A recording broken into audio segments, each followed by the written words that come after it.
and I want to know what inspired you to direct it. I got reached out to by the nonprofit, the Last Prisoner Project, and they do a lot of work in terms of granting clemency and putting pressure on lawmakers to change policy in this country. As weed begins to legalize around this country, there's still over 40,000 nonviolent constituents behind bars for cannabis-related charges. And I felt like if I could put a face to that statistic and a story to that statistic, I felt like hopefully we could help get more people out and help change things a bit. So I felt like Michael's story was a good chance to do that. Okay. And I know that you also co-directed this film with Haley Elizabeth Anderson. So how did working with her on this project influence the outcome, like the overall product, and help you to improve and enhance your own skills as a director? Oh, that's a good question. I think her sensibilities I think she's a really sensitive filmmaker, and she listens to what's happening around her and reacts to it, which I think my favorite filmmakers do. And I mean, she was able to kind of craft the look and the feeling with Logan and I, the cinematographer, in terms of what it would look and feel like. And the questions and the things that we were searching for, I felt like she just cued in on kind of the emotional arc that I felt like was important, and I felt like she made stronger by collaborating with me to make it something that I feel like these types of stories, people are powerful, but if you can kind of get to the emotional core of it, I think a lot of people can kind of relate to it. It's a daddy-daughter story in some ways, and I feel like she kind of cued in on that pretty early. Excellent. And it really does show. I mean, the end product was absolutely, I was crying by the end of it. It was such an emotional piece.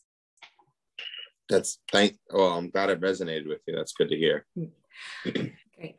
So, were there any scenes that were cut for time that you wish you could have, incorporated into the film? Yeah, I mean, there's two aspects of the film that I felt like we were uncovering while making it, and one of them is the history on the war on drugs runs decades long, right? It's been going on for a very long time in this country, and has reached millions and millions of families, and there's so much to it in terms of how cannabis has been policed, in terms of how we got here, which I found interesting. And we were speaking to some police officers and talking about consent searches and some of the tactics for how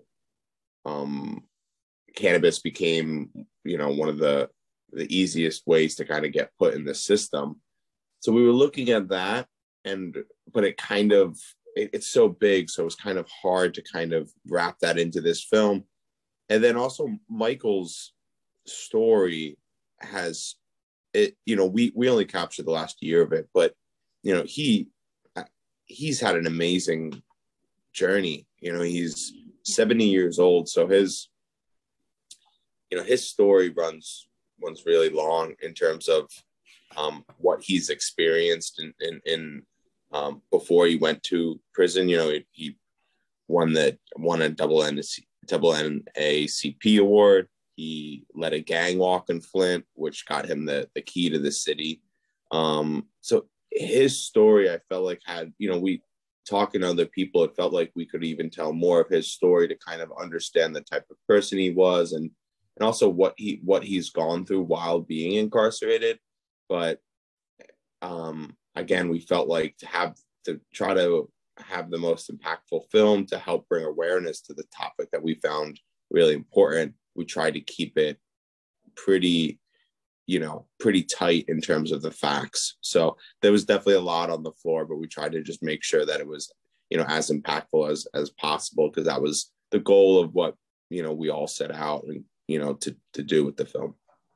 Great. Now, I know there were scenes cut for time, but now what was one of your favorite moments that were able to capture on film? I think the public hearing was something, obviously, giving the weight of what was going on, was a very, very nerve-wracking day, leading up to it and capturing it. But one of the things I felt was kind of remarkable was how many people that didn't know Michael showed up to speak at his public hearing. The Michigan Parole Board had said they'd never seen so many people show up. They usually give everyone 5 minutes, and they cut everyone's time to 2 minutes. So the fact that so many people showed up to speak for Michael, I think, shows the weight of the injustice that he was given, and also how Michael himself resonates, his character resonates with so many people. I mean, tens of thousands of people wrote letters to the governor for his release, and made phone calls. So it's a story that really resonated in America. I think a lot of people saw the injustice and felt like they wanted to help. So being a part of that parole hearing and seeing how many people showed up was pretty remarkable. Yeah. Now I know Michael's story deals with marijuana, sold it, but with the advancements made in the legalization of marijuana in many states like today, why do you believe there are still nonviolent offenders behind bars to this day? I think a lot of it has to do with politics, and them being a lot of it are sentences of the time, and also people, it's kind of the reason why a lot of things don't change in this country, because certain people are still, politicians are still, that have power, are still being paid to kind of keep that infrastructure, in place. But for a long time, and still to this day, that, weed has been used as an excuse to target, minorities and Black and brown communities. And it was always kind of, war on drugs was always kind of a proxy war for race and lower income communities. And I am seeing, obviously, what we're hoping with our film, and what organizations like Last Prisoner Project are doing is, as cannabis begins to legalize, that they're reinvesting this money that is being made from legal cannabis into the communities that were most harmed. So, I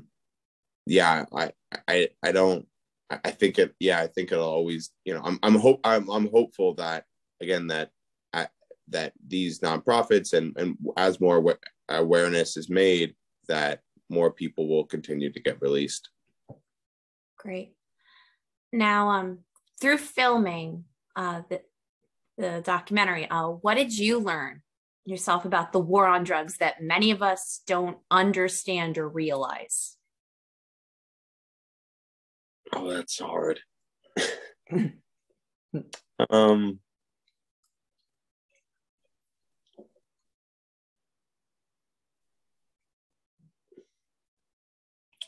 Well, I think obviously it impacts so many people, right? Outside of the people that are just incarcerated themselves, right? Someone like Rashonda has dealt with a ton of years and years of pain by not having a life with her father. She was very close with her father, and in her words, she said she kind of went looking for love in the wrong places and ended up in some bad relationships because of it. So I think that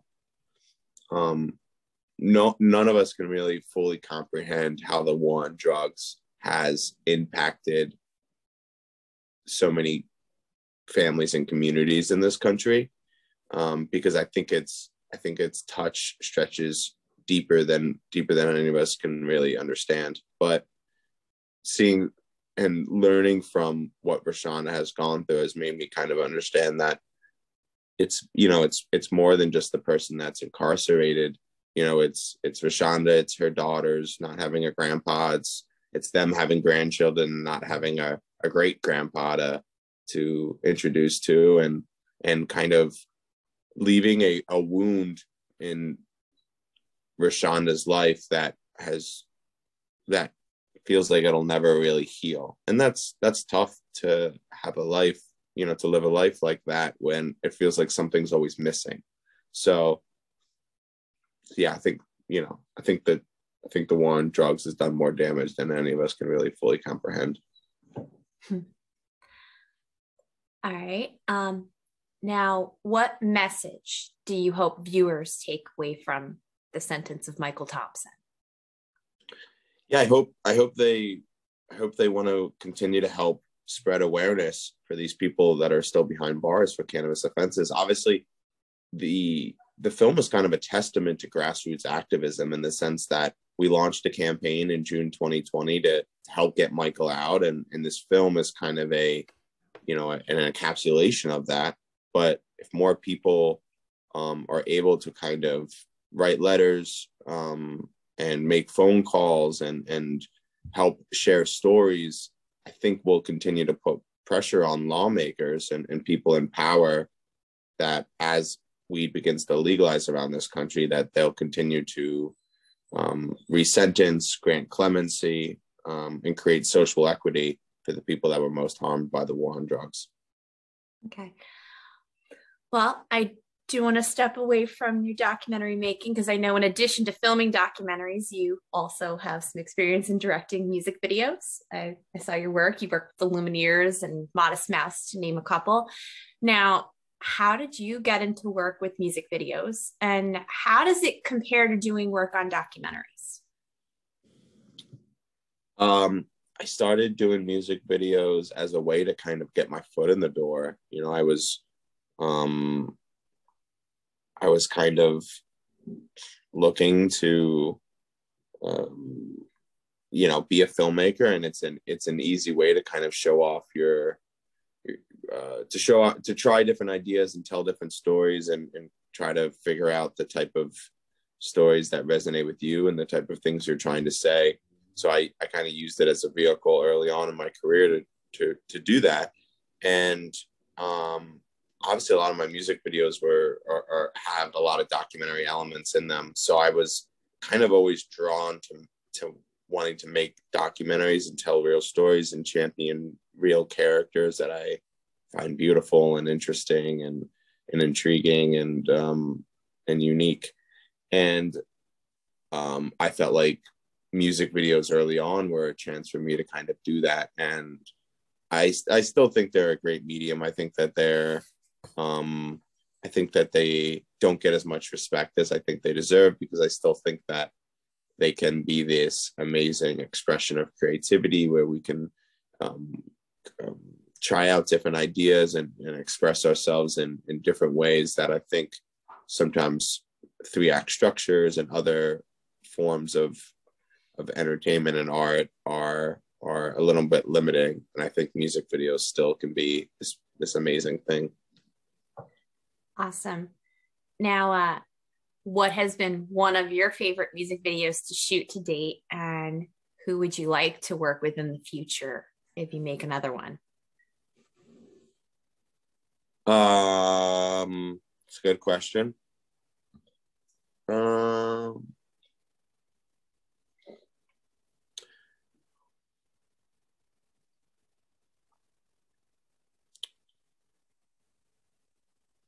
I think,